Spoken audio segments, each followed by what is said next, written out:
All right. Well, thanks everybody for coming out. I have to say, as I look around the room, it's very nice to be leading a conversation about infrastructure and looking out and seeing a bunch of unfamiliar faces. And I start with that observation because many of those of us who have been in the infrastructure space for some years, including all the experts that we have here, we spend a lot of time at much smaller gatherings, kind of preaching to the choir as we try to open a market and really firmly root infrastructure as an asset class.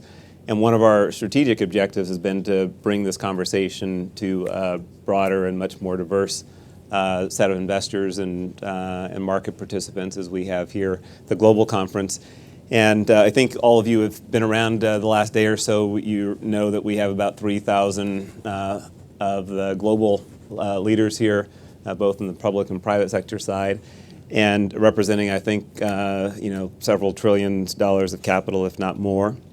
And some of the early themes that have been sounded in the last couple of days is one, that the market is still awash with capital. There's a lot of capital looking to be deployed around the world.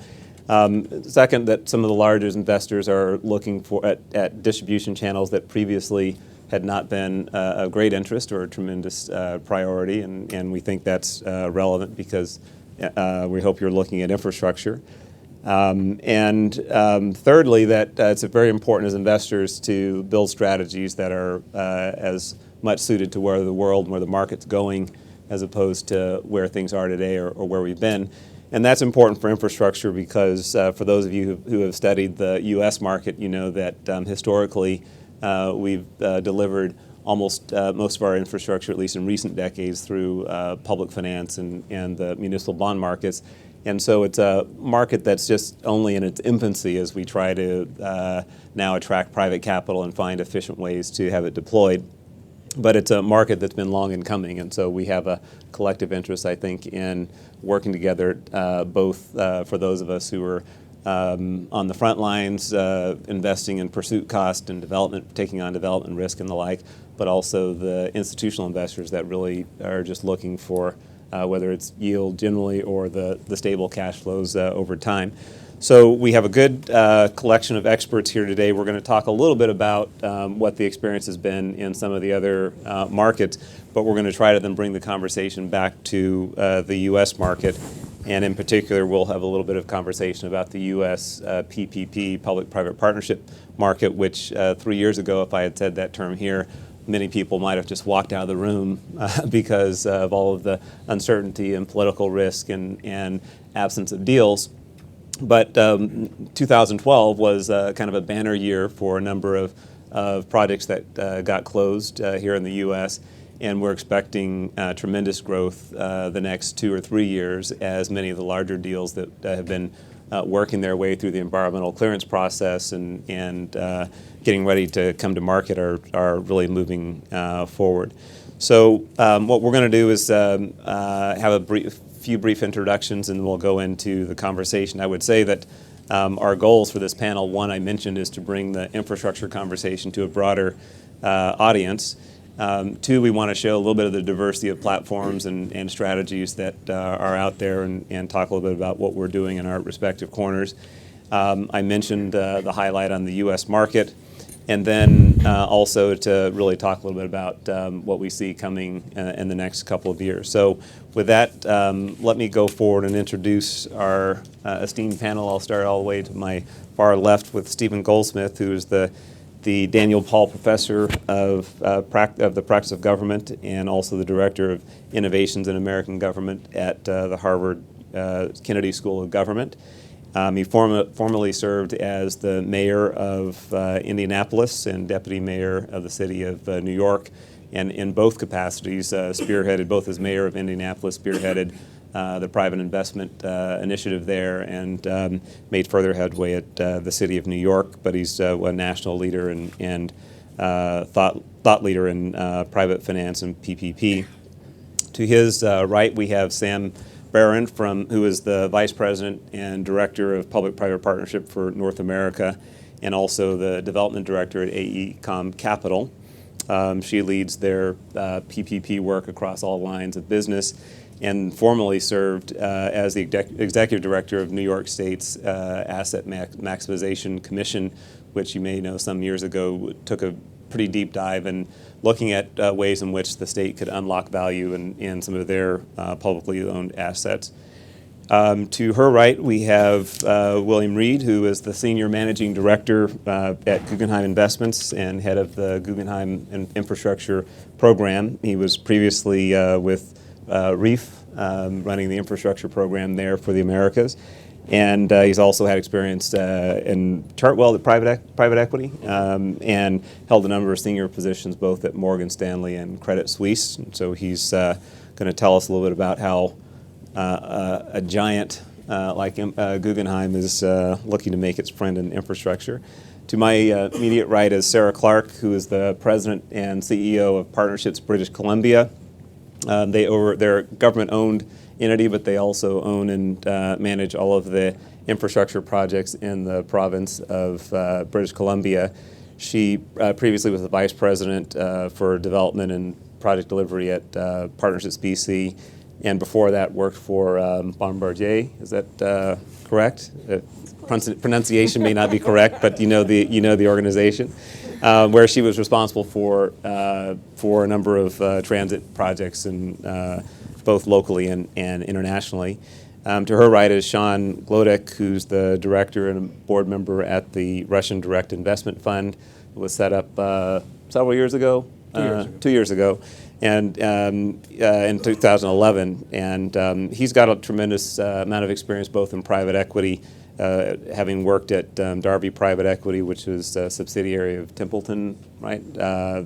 Franklin Templeton. He also managed a number of funds and has made investments in places as far away as Eastern Europe, Russia, and Turkey.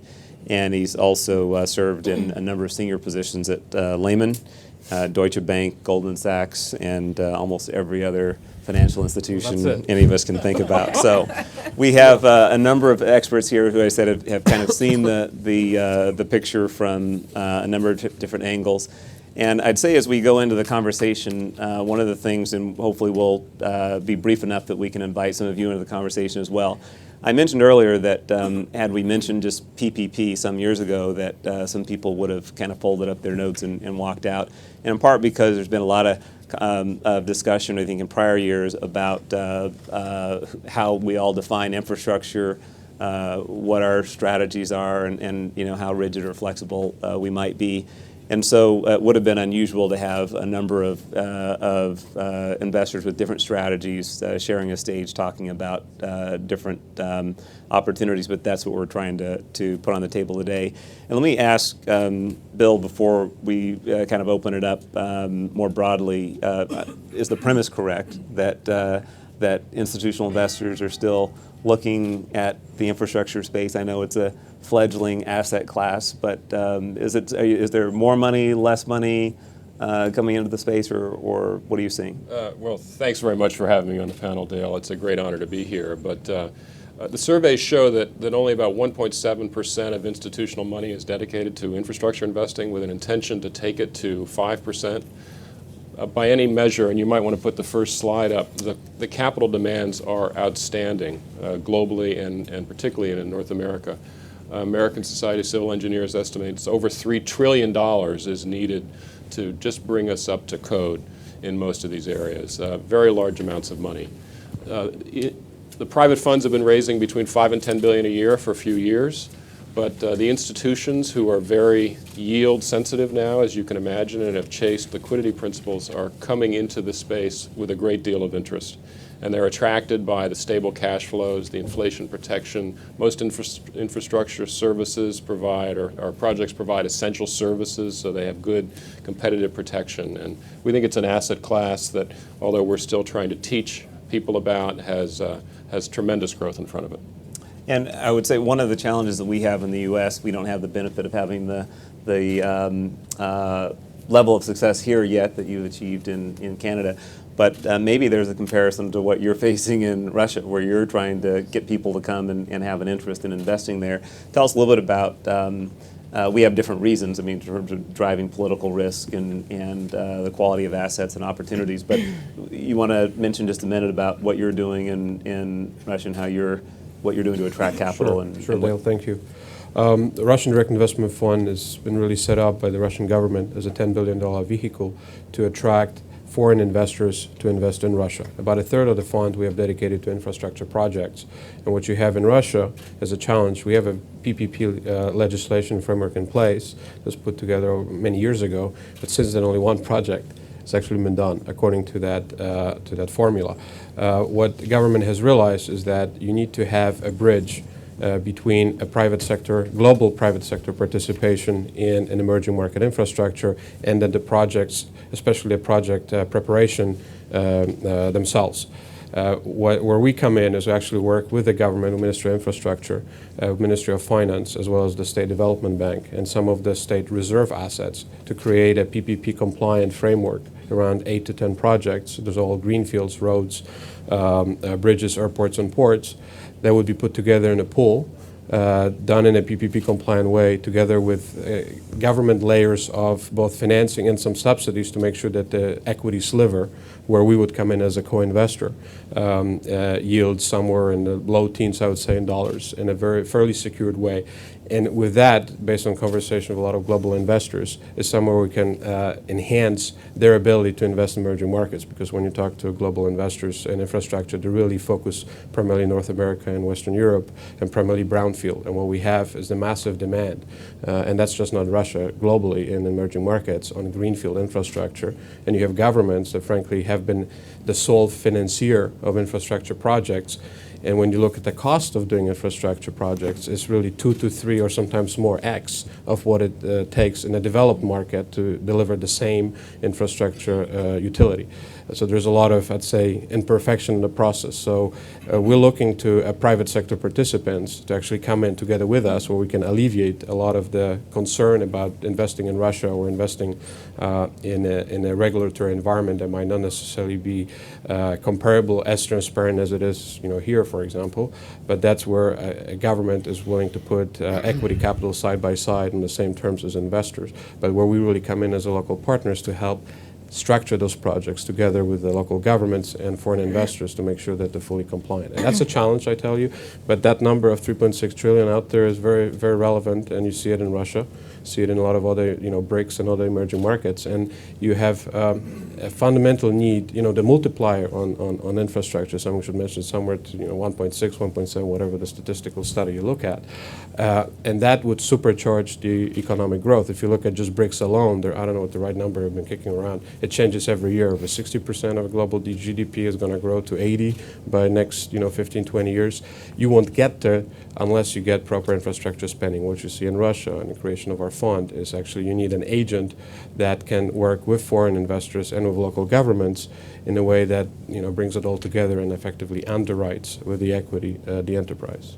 Sarah, how similar or different is the structure that Sean just described? How similar or different is that from any of the models that you have in the Canadian market? I would say it's different, for sure. I mean, none of the governments in Canada are doing any co-investing. So Ontario, Quebec, Alberta, BC have been the biggest participants in the P3 market. Most of us have set up our own units to be able to structure and implement these projects and become a center of expertise that can be used to implement in all different sectors. But we are not the owners of the projects. The traditional owners of a hospital or a school are the same owners, but we're there to help with the process to get those long-term contracts in place. And for those that in Canada, the majority of projects have been availability projects. They're not revenue-based projects.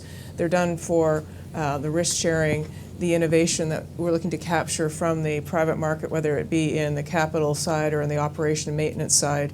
And as a result, in BC alone, there's been over $12 billion of projects completed, $5.5 billion with private capital that's at risk in those projects. And we've had a great success in being on time and on budget and seeing the private sector bring that innovation forward. And we're having, as a result, not only on time and on budget, they're better facilities than what we would have built to begin with. And now they have that long-term guarantee of being looked after through the 20 or 30 years that that contract is in place. Well, let me go all the way to the other side and ask, I don't know if I should call you the professor, the mayor, Steve, or... I think I like mayor, thanks. Okay, good. Well, so I think it's kind of ironic that here in the U.S., we're the global model for capitalism, and we've just heard from our colleague from Russia and colleague from Canada who have got a much more aggressive, or seemingly more aggressive, government-led strategy in place. Tell us a little bit about, we don't want to stage a conversation that is simply focusing on how hard it's been or where things have been. But, comment a little bit on what you just heard about what others are doing and Right. compare that to how you're seeing things evolve here in the U.S. and do it with a hopeful spin. You want to just give the answer for us? All right, so you start with Bill in the world, and then you worked at Canada, Russia, and now you're down to kind of the local pick up the trash level. So let me just do this quickly and end with a hopeful note, right? So I thought when I did like 50 of these 15 years ago that I had unlocked the market a little bit, right? That proved to be kind of a false hope, and then we've kind of gone up and down. I'd have the following few quick comments. One, as everybody knows, the tax-exempt market subsidizes inefficiency, and it becomes an excuse for not doing these things, right? And it is the main problem right now in the U.S. It's not an insurmountable problem, but it is the problem that differentiates us from most of the rest of the world, if not all the rest of the world. The second is, I think, to many people in the room, it looks like P3s are kind of a nicer way to say privatization, but I'm not sure that that's actually true, and I think it, in fact, may be the hopeful answer you're looking at, right? Because it's not really like it's either all government or all private, right? Government design, build, operate, financed, or private devolve, right? We have now evolving models everywhere in that continuum. And the question is how you produce the right value proposition for that issue. And to the extent that many bankers became frustrated with politicians without courage, some of those politicians just were saying to the bankers, these are really bad deals you're bringing me, right? You want me to sell my future revenues for your private cost of capital, and that's just expensive debt, right? So the current models, and this is why I'm more hopeful, are ones that combine operational excellence or ability to build, design, operate more effectively with greater velocity and less risk, and then combine hybrid financing models. So I think that the government buyers, government sellers of an asset or buyers of the services have become a little bit more sophisticated.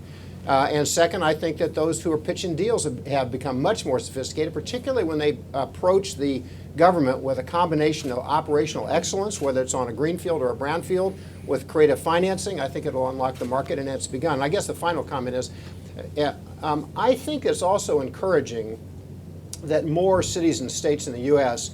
Have special teams assigned to do these things, right? In New York City, the Economic Development Corporation, which is an economic development group, right, is the owner of those transactions regardless of where they are in government.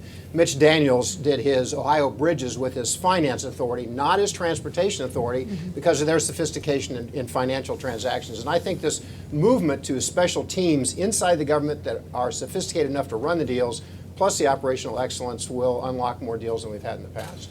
Great. Can we, Mike, can you put up slide number 6? Just if we can, this just gives you a sense. This is where we are in terms of states in the U.S. now that have some form of legislation that authorizes some form of private investment.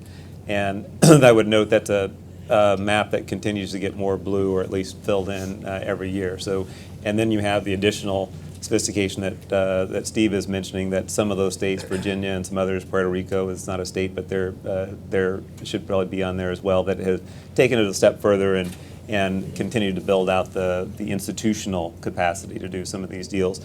And then if you throw up slide number 7 as well, it just shows you kind of where things are today. This is a list of some of the deals that have actually been done here in the U.S. in recent years. But this is also primarily transportation. And so, Sam, you might want to tell us a little bit about the facility side of it. You know, that most governments, California is in this example as well, they carry on their balance sheet primarily transportation assets, maybe a few water assets, but then a tremendous amount of facilities, right, which could be anything from DMVs to courthouses, what have you. So you're working, I know, diligently on that part of the picture as well to try to put some points on the board on what we refer to as social infrastructure. So in the U.S., in Canada and around the world, the P3 market is historically started in the social infrastructure sectors, as Dale was mentioning, in courthouses, correctional facilities, schools.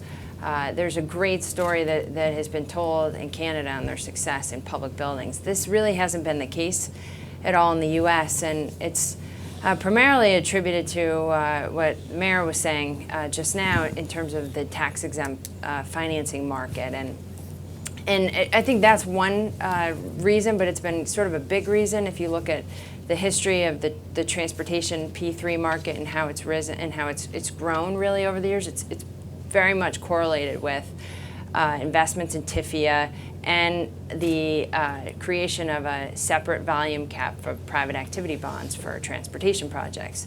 Those two financing tools have significantly lowered the cost of capital for a PPP, where it's somewhat negligible. It's still more expensive to do a public-private partnership for transportation in terms of cost of financing only, not looking at value proposition or all the long-term benefits.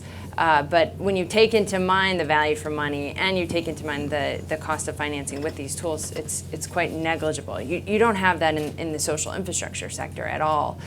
And so it's made it more difficult to move these projects forward. We've seen the Long Beach Courthouse project, which reached financial close a few years ago and will be fully constructed this fall. There should be a ribbon cutting soon. It has a great story associated with it in terms of, ahead of schedule and under budget. But there really haven't been many more. And, another reason for that is that the social infrastructure market is very much decentralized in the U.S. You don't have state DOTs that have the understanding and how to deliver infrastructure. So I think there's more of a need to understand and build institutional capacity around delivering P3s.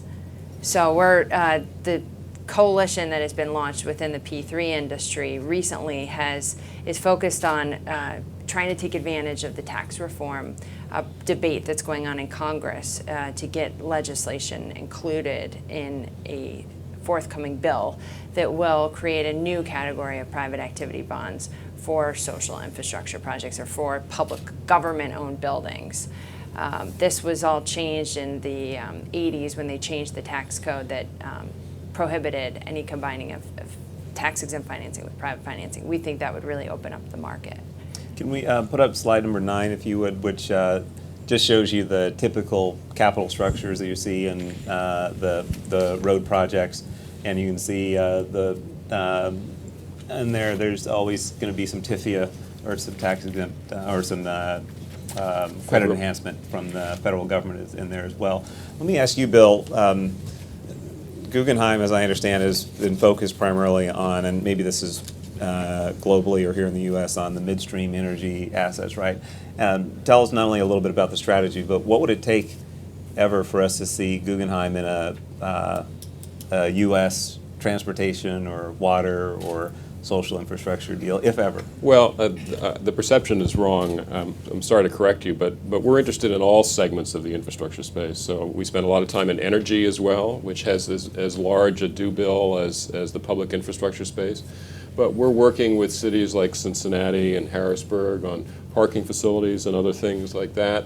We're very interested in the toll road space, which was up above. That actually the chart that you didn't show, there's only been 17 P3s done for toll roads since 1993, but the forward calendar has 41 under consideration, so the backlog is growing.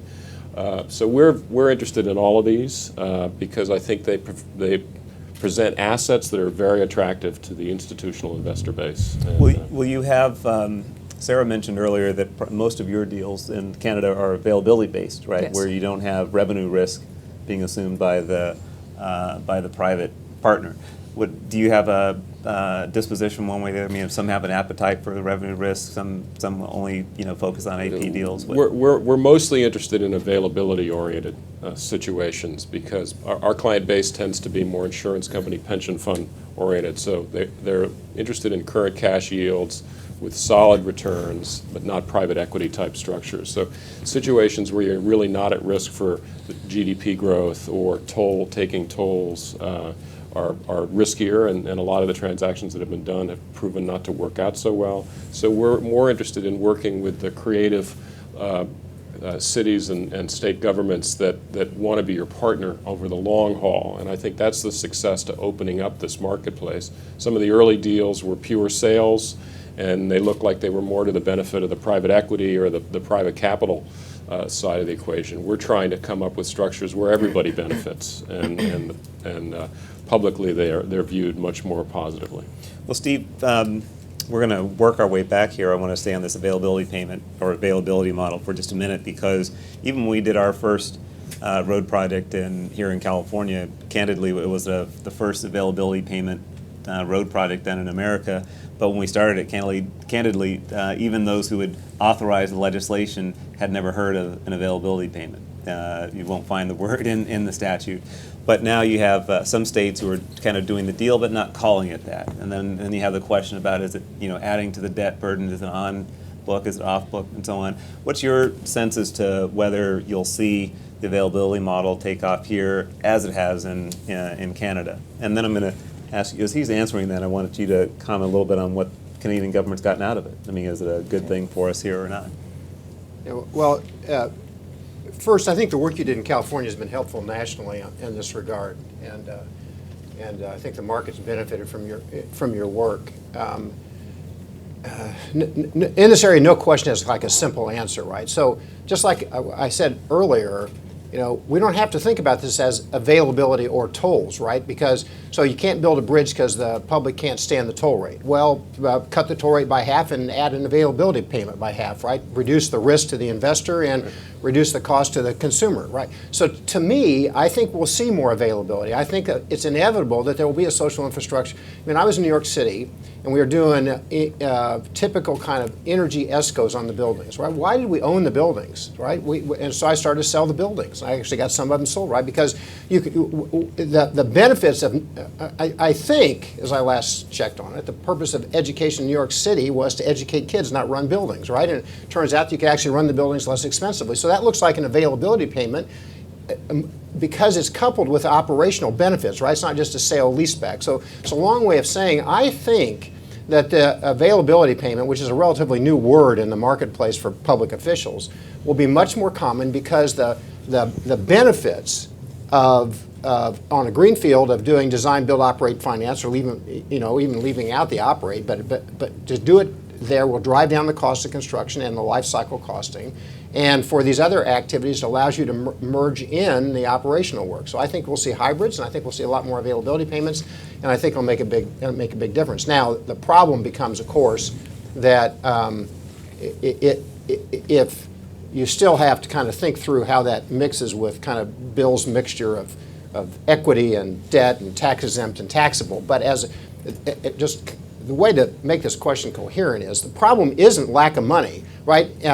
The difficulty is that most investors like Bill actually want to be paid back, right? And therefore, you have to find the money to do it. Yeah. And so there's only so many toll roads in the U.S. So you say, well, where do you find this money? And I would suggest really what we're trying to do in the U.S. today is move money that has been wasted on the operating side onto the capital side of the line. And the availability payment will allow you to do that.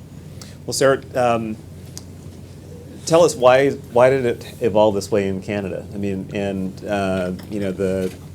some here, and I myself have a concern that some AP deals will end up in that category because it's a easier political sell. Initially we started hearing people say, well, here's a way of doing something without a toll. In other words, that you could just fund some projects, and that can't really be the reason why it dominates your model. I mean, it can't be the political easiness. So tell us a little bit about how it's evolved and what you're getting for it. When I first started in Canada, there was a number of governments that thought this was going to be sort of the free money ferry off book transaction. And that quickly was squashed by the accountants and the lack of what is going to fund this infrastructure. So it quickly moved to, if we're going to build traditional infrastructure where there isn't tolls available, and we would have been funding these out of general revenue anyway, what is a different way of building it to then achieve better performance? And availability payment, we try to, I wish we had used the word performance-based prior when we first started, because that is a better definition of what, a descriptor of what it is. You're paying for performance, and if performance isn't met, that party is subject to penalties. When you say availability, it sounds like, you know, you pay regardless. So in Canada, the way with the social infrastructure, Sam suggested there was a lot of need for hospitals, correctional facilities, and roads where the toll revenue would just not have paid for the capital upgrade that it needed. As well, we don't have the density of roads in Canada, so there's not a lot of places that a toll road is suitable. So from that, the government looked to the UK, looked to Australia, and said, can we use availability deals or performance-based deals, and what would we get out of those? And the government was moving into a period of huge capital spend, had not had great successes in the 90s, and said, we've got to do this better. We've got a lot of big projects. We don't have the resources to do it traditionally, and we want to do it on time and on budget. We want to maintain or achieve a AAA credit rating. So from that, the first projects showed that they could be on time and on budget. They also showed the government they could share risk, and that they now don't have to take the interface risk between all the parties, the contractors, the designers, et cetera, and be the meat in a sandwich. And lo and behold, here the projects were coming in, and not only on time, but a lot of time ahead of time and under budget. That means there's more money to spend elsewhere.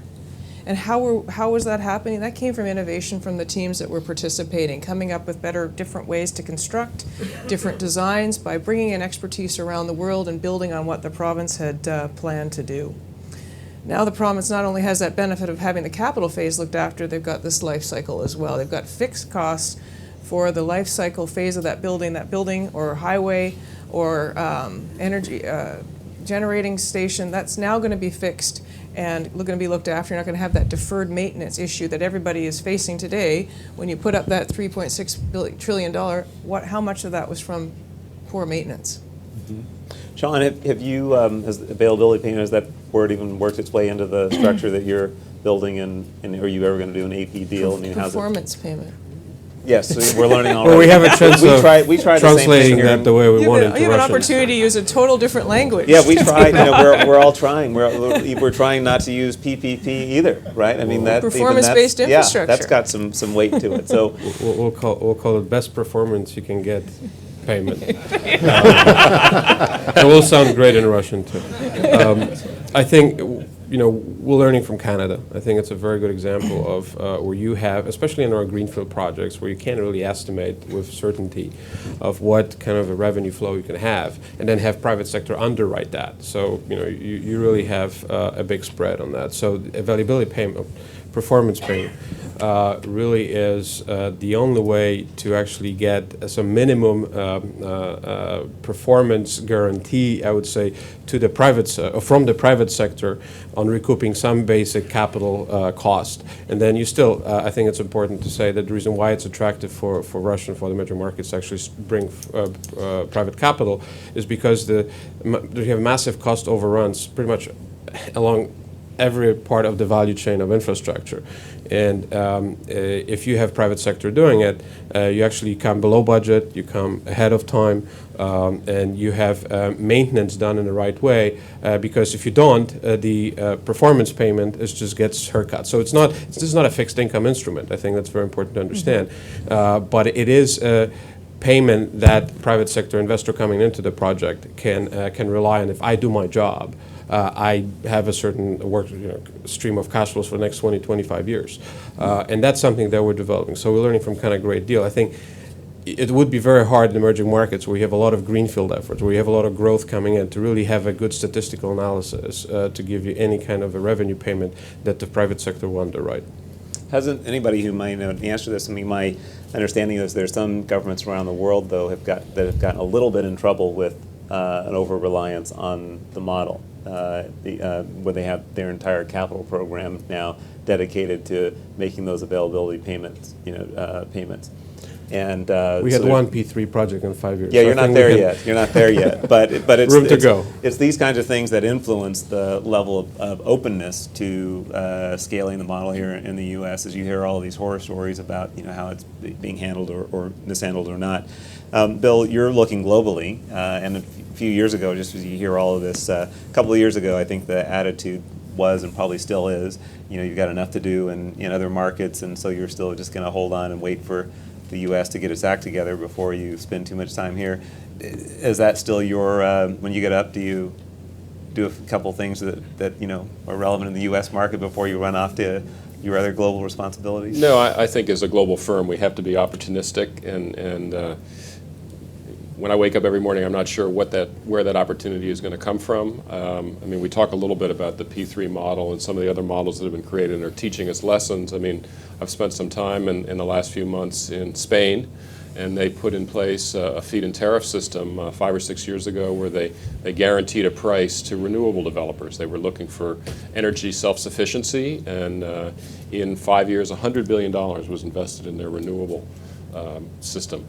Unfortunately, the feed-in tariff system didn't limit the amount of development, and it picked a price that frankly was too high, and the government ended up running a 3 to 4 billion euro a year deficit, and given their problems, they've gone back and changed the rules, wiping out $25 billion of equity investment, unfortunately, at the time. But that's a lesson that we're learning around the world, and I think it will help the next scheme, whether it's availability schemes or other new models that are being created to stimulate infrastructure investment. I think the most important point I'd make is that this is still early days. We're still a toddler in many ways, learning to walk, and the requirement is so large throughout the world that we will get better and better at creating structures that reward both the private capital and the public constituencies.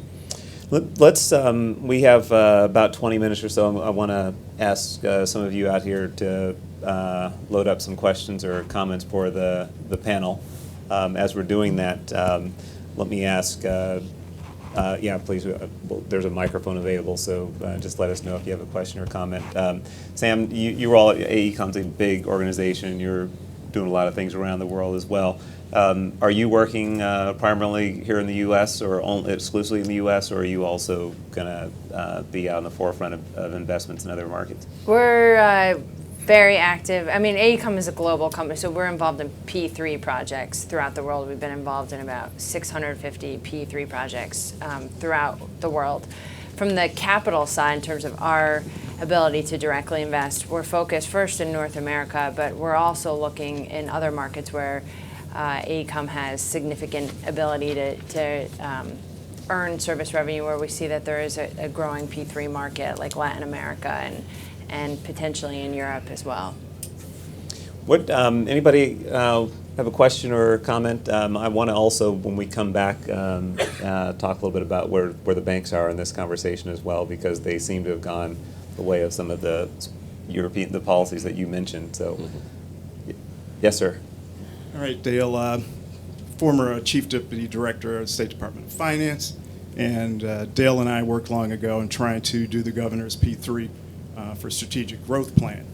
Now then, back on the institutional side, as a CEO of a small public pension fund, we are watching the big funds, CalPERS, CalSTRS, to see if they're going to deploy any money. Based on what I've heard from you folks, I don't know if there's enough yield that would entice public pension funds to buy into some of these deals. Would you comment on that? Anybody here? Anyone want to take that? Well, this is something we work on every day, and the projects we're looking for, and we're seeing quite a few, are ones that'll give an equity investor a 5% quarterly cash yield with a total return in the low teens, depending on the amount of leverage you use. And those are available. Although the market is still wrestling in its infancy with valuation, we're seeing much better discipline lately around those numbers. And you'll see some where people have overpaid for assets and others where the returns are much higher. But generally, I think the institutional marketplace will be stimulated by that type of a structure, so long as the risk is pretty moderate. Yeah, I would agree. I think the returns aren't the issue. It's really the complexity of this market and investing, and it's difficult for pension funds to get all of the knowledge that's necessary. They really would have to go out and hire all that talent. So I think that many of the U.S. pension funds now are investing directly in other either U.S. pension funds or international pension funds.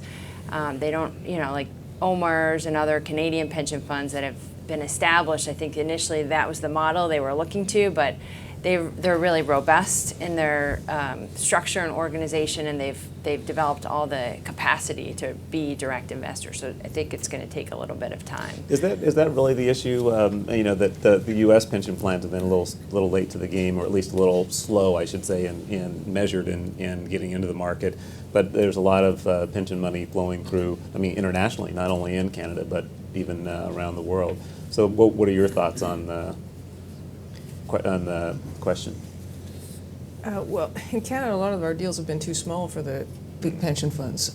They're looking for equity. The equity slices in our projects aren't big enough, so they are very active in any space that has the size and risk profile that they're looking for.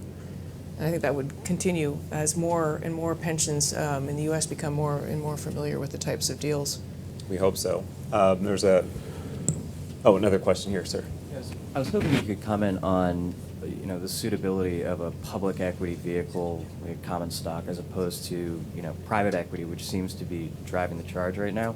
I mean, private equity, you've got a 10-year fund life, and then what? I mean, it seems like a pretty big question as opposed to a public equity vehicle, which is perpetual. Anybody want to tackle that one? Including if there's anyone out here that's got a... Are you talking about in terms of the term of these contracts? Because they're 30-year terms, 30 to 35-year terms. Well, there's a number of investors in these funds that don't invest for the whole term. I mean, there's long-term institutional investors like to get in after the construction. So for the shorter-term investors, they can go in the first phase, and then there is an ability to exit, and you just have to find another investor that will take it. And long-term pension funds, long-term institutional investors like to come in after. And you could think of a public equity market. It's an idea around using the rest of the world more than the U.S. But to take Sam's response, I think the part of the issue here is that the government seller doesn't want to be embarrassed by the asset being flipped quickly to the embarrassment of his or her constituency, right? And so I think that the more interesting issue is how one designs these so that the upside, say the returns are greater than expected, say the traffic counts are much greater than projected, say that there is an opportunity for refinancing, how each one of those contingencies is thought about as a congruency of shared incentives as contrasted to I win, you lose.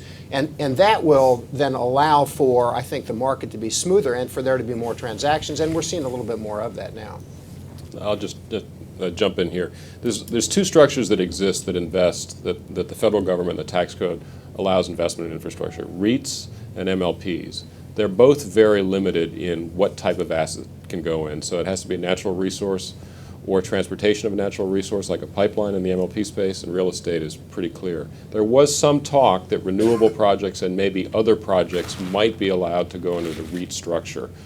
Haven't heard any more conversation on that front in the last 6 months. If that actually happened, if you could put a toll road in with a flow-through structure like that, you could raise lots of capital against it because they have the same characteristics. Yeah. This gentleman right here. Hi. I talk from a couple perspectives. I worked with a friend over here as well as with Dale when I was at the State Treasurer's Office in California. Now I'm on the CalSTRS board.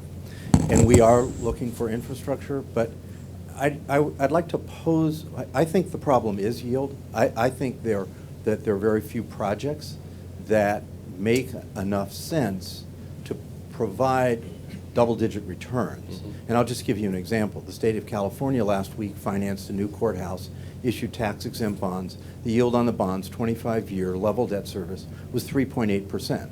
So well below double-digit return. Let's just assume those are taxable bonds. So all of the tax code limitations go away. You can do anything you want with them in terms of private operation, private involvement, still state ownership. Those bonds would still be 5.5%. So why is there not a taxable debt model to what we're talking about? Because the pension funds do want double-digit returns, but there's so many ways in which government can finance infrastructure well below that, even with taxable bonds that create a lot of flexibility. So why aren't we seeing that model? Anyone? Let me also ask, wait, before you sit down, let me ask, put a little question back to you and the others who are. It's interesting that some years ago, and I think even now, some conversations you have about the pension fund interest in infrastructure is as much about, hey, we're great, our interests align with these very somewhat illiquid but long-term assets, right? You got a predictable, steady revenue, and that's a different interest than we need a greater return or a greater yield, right? I mean, how do you reconcile it? Like, is your interest or greater need or interest in the predictable but more modest return, or as I'm hearing here, the theme is that we need higher yield, right, like any other investor would? Well, I mean, we have a 7.5% assumed return on our investments. So, we can't lock up money long-term in an illiquid investment that's well below that. So I think that has been part of the challenge. Yes, we've allocated money to infrastructure. We want to do more. We haven't seen the projects yet that make sense in our portfolio, given what our investment return needs are. 3 years ago, there was the Build America Bonds program. I don't think anybody wants to do that now because the reimbursement got hit by the sequester. But that was I was not on the board at the time, but I wonder why we didn't buy 7.5% taxable 30-year bonds, which were available from AA and AA plus rated states, not California. Point well taken. Did you have before we go to this gentleman here, when we bring Peter, you've got the microphone, we'll go to you next, and then we'll come to this gentleman here. I mean, on the equity side, I'm not sure, are you speaking from the development side? Is that the returns are about 7% on equity? Is that what you're saying? No, I'm saying. Or on the debt, just the debt? I'm saying our investment requirement or our assumed investment return is over aiming for 7.5% for our entire portfolio. Because most infrastructure funds, I mean, your typical, like Meridian, for instance, their benchmark is well over 7%. It's between 10 to 15%. Right. So, I mean, and as an investor, if you're taking the equity piece, you won't, I mean, I don't know any equity investors that would go for any of the infrastructure projects that are being invested in that would have equity with as low as 7%. I think any state would want that. They would love that, but haven't seen that. Right, well, and I think there's the mismatch. I mean, you've got the fact the state of California could have issued these bonds last week on a taxable basis at 5 or 5.5%. So why would they pay equity-like returns of double digits to get that money? That's my question. Oh, sorry. Is there a taxable debt model rather than an equity model that we should be pursuing? There's it's a very important question, and I'd like to take a 2-sentence shot at answering it. Here's the answer. If you do a 100% taxable debt model by the public sector, you're not transferring the risk. If you transfer the risk and look at the weighted average cost of capital, not the debt cost of capital, your differential is going to be 1% to 2%, not the difference between 15% and 5% or 4%. Now, for 1.5% or 2%, is the efficiency gained by transferring the risk and allowing the private sector to perform faster, cheaper, and better? If that's true, does it overtake that 1% to 2% difference? If it doesn't, don't do the deal. If it does, do the deal. All I'm asking you at CalPERS, all I'm asking the public sector, CalSTRS, all I'm asking the public sector is put every deal on the board. Look at it objectively and answer the question if you're from the public sector, responsibly. Let's start there.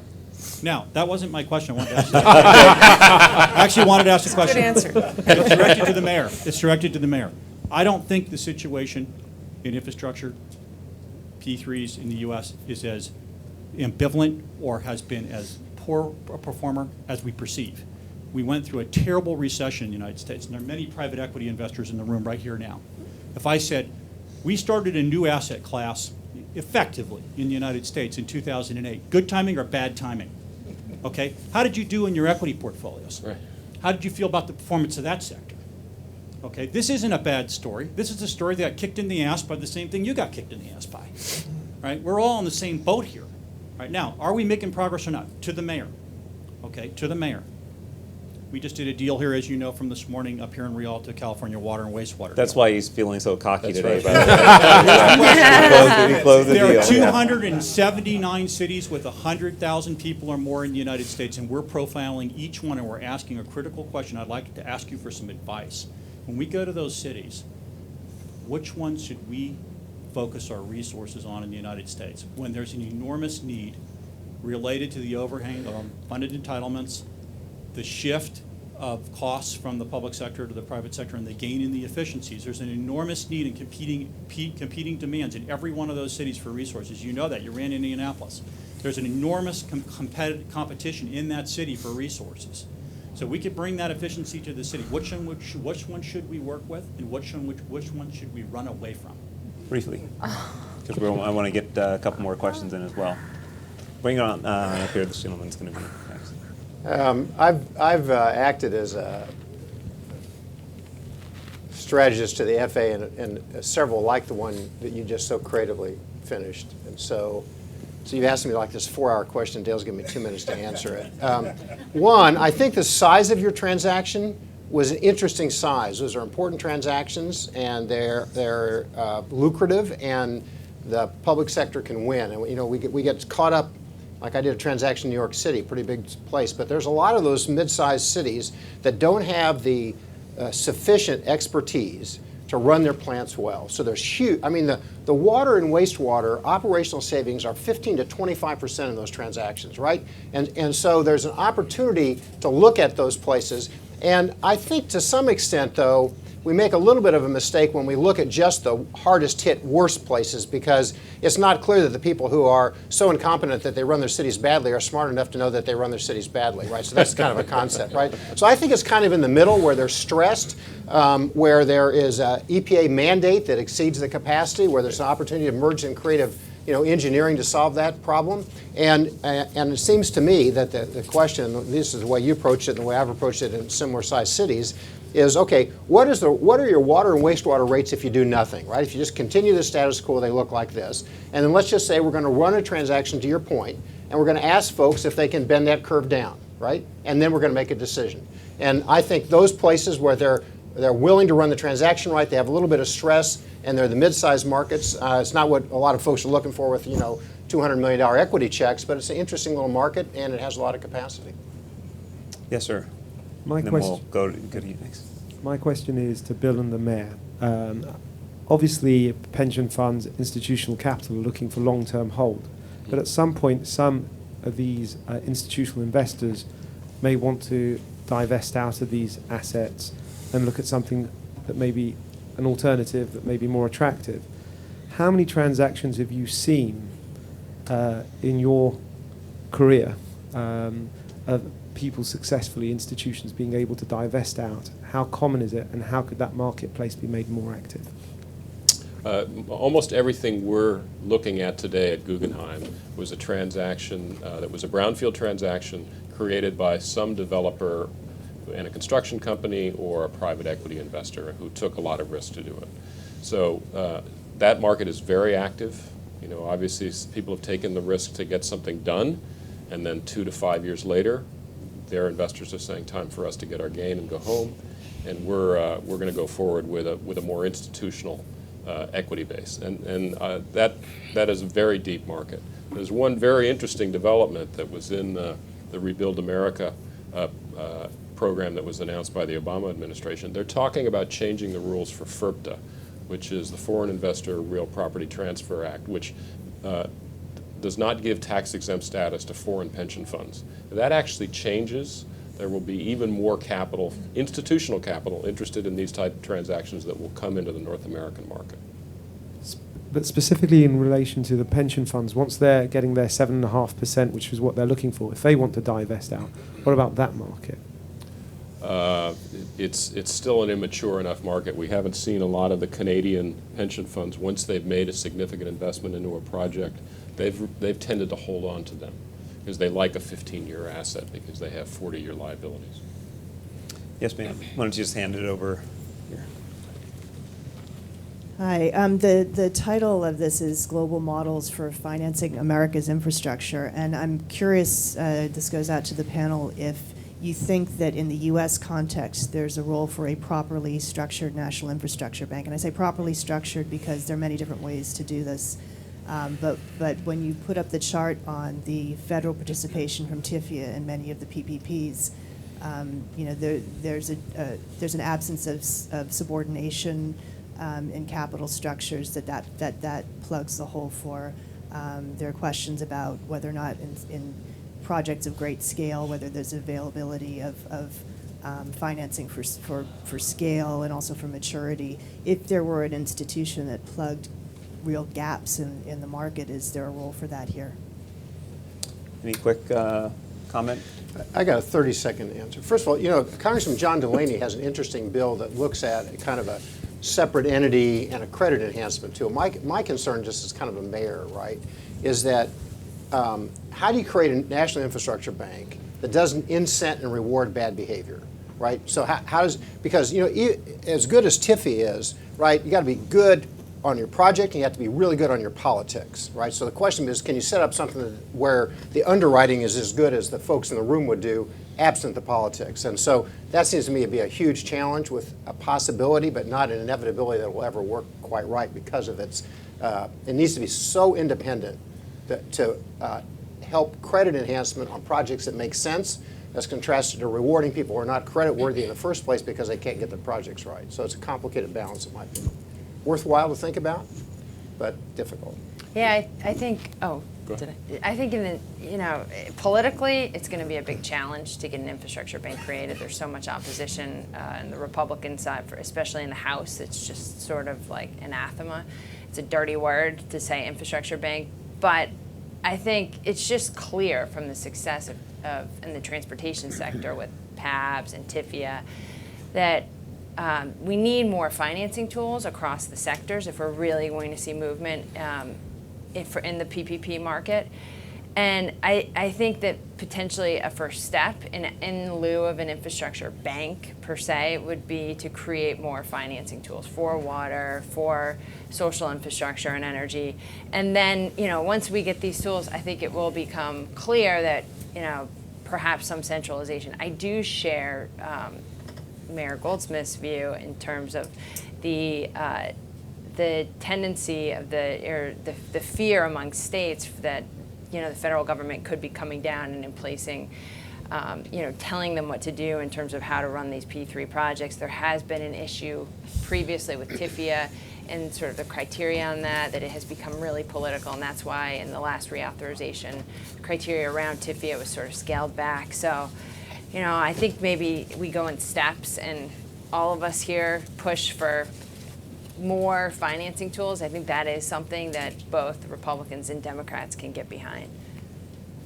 I would say also, just as someone who chaired an infrastructure bank here in California, that it's also got to be efficient and usable, because otherwise you'll have a situation where a lot of the smaller states and smaller jurisdictions may use it, and then everybody else who's big enough to do a transaction on their own may choose that, may decide the hassle factor isn't worth using a national bank. So your caveat about it being done right, I think that's where the devil's in the details, so to speak. We have time for one more. This gentleman right over here. Hi, my name is Lawrence Gottlieb. I'm with Fundamental Advisors. We're an investor in special situations and distressed municipal bonds. Have had some experience with infrastructure. I wanted to make one point, and then if I could get a quick response from the panelists and maybe some, whoever else wants to jump in. I really think there's a distinction between new greenfield development of new infrastructure projects and the financing tools that are necessary for them, and the yields that likely can be achieved there for hopeful projects that have stability associated with them, as distinguished from the revitalization of stressed and distressed existing infrastructure assets that need complete retooling or repurposing. And I have more experience with the latter than the former, but I also thought it was interesting that one of the slides we had up there had Chicago Skyway and Pocahontas and Las Vegas Monorail. I mean, those were broken babies that I know a lot about. Sir, in answer to your question, I can assure you that there were investors who earned nice returns in revitalizing some of those assets, but I do think there's something of a divergence of our discussion here around the work we need to do. For sure we need to do it in new greenfield development as opposed to the revitalization of plenty of our existing infrastructure. So I'll ask your comment around that. Well, we're almost out of time, so we need, if anyone's got a comment, I would advise you to be very brief. Anybody? I agree. Okay, yeah, I mean, yeah. Anybody else want to comment on the last question? Well, you want higher yield, come to Russia. We're going to have Okay. All right, well, let me say that we could have a good morning or afternoon on this topic. Our goal today was to give everybody a sense of where the market is, but also just to send the message that it is, we believe, those of us up here believe it is a market, or at least evolving into a market. And so we think it's worth your time and your attention to help grow the market, and we'll all have more opportunities, I think, when we revisit or regroup here next year. Thank you all very much.